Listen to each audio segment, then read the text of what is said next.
హైదరాబాద్ జంట నగరాల్లో ఆషాఢ మాస బోనాలు అంగరంగ వైభవంగా జరుగుతున్నాయి.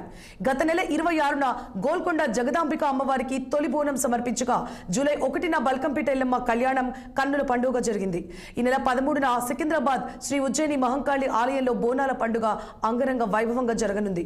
అదేవిధంగా 14న భవిష్యవాణి రంగం కార్యక్రమం ఉంటుంది. ఇక ఆదివారం సీఎం రేవంత్ రెడ్డి లష్కర్ బోనం సమర్పిస్తారని మంత్రి పొన్నం తెలిపారు. సికింద్రాబాద్ శ్రీ ఉజ్జయిని మహంకాళి అమ్మవారికి తెలంగాణ గవర్నర్ దంపతులు పట్టు వస్త్రాలు సమర్పించారు. మహంకాళికి బోనం అందించి ప్రత్యేక పూజలు నిర్వహించారు. తొలుత ఆలయానికి వచ్చిన గవర్నర్ జిష్ణుదేవ్ వర్మ దంపతులకు హైదరాబాద్ ఇన్ఛార్జ్ మంత్రి పొన్నం ప్రభాకర్ గౌడ్ ఘన స్వాగతం పలికారు. తెలంగాణ ప్రజల బాగు కోసం ఆషాఢ మాస బోనాలు వేడుకగా జరుపుకోవాలని పొన్నం సూచించారు. ప్రతి ఆషాఢ మాసంలో జరిగేటువంటి బోనాల పండుగలో భాగంగా జగదాంబ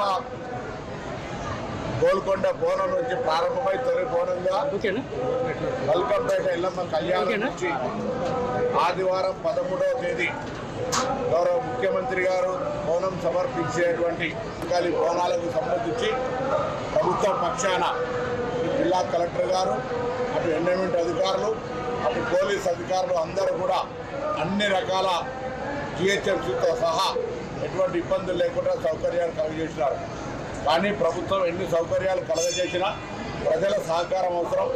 స్థానికులు వచ్చే అతిథులకు ఎటువంటి అసౌకర్యం కలగకుండా ఉండే విధంగా, భక్తులందరికీ సౌకర్యం ఉండే విధంగా మరి అవకాశం ఇచ్చే విధంగా వ్యవహరించాలని నేను ప్రభుత్వ పక్షాలు విజ్ఞప్తి చేస్తున్నా. ప్రభుత్వం అన్ని రకాల కార్యక్రమాలు చేసినా ప్రజల సహకారం అవసరం కాబట్టి నేను ప్రజలందరికీ విజ్ఞప్తి చేస్తున్నా. ఈ లష్కర్ బోనాలు చారిత్రాత్మకమైనవి.